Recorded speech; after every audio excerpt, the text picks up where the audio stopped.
Kakapal na ng mga halaman dito. Hindi mo na magupitan ah.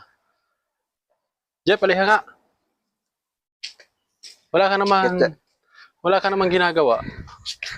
Wala, gupit-gupitan mo to. Nakaupo ka pa na, wala ka pa naman akong lakad. Mamaya pa naman yung lakad ko eh. Ba't di mo na lang to gupit-gupitan muna? Ay, hindi ko naman trabaho yan, sir. Ang trabaho ko yan, pag-drive kayo. Eh, kung patrabaho yun sa akin, mag-resign na lang ako. O, sige. Wala akong magagawa. Ito. Tawagan mo yung hardinero. Sabihan mo, gupitan to mamaya. Ha? Opo, sir. Tawagan mo. Kasi masyado na makapal yung dahon eh. Pati yung mga andon, patanggal mo na rin yung mga dyan. Tanggal mo yan ha. Oh, Bayad, sir. ito yung bayad kasi aakyat muna ako sa taas. Oh, tawagan Bigay mo sa yung... dinero to, sir? Oo, tawagan mo yung hardinero ha. Trabahuhin yan. Gusto ko pantay yung pahagupit niyan ha. Opo, sir. Opo, sir. Oh, sige. A few moments later.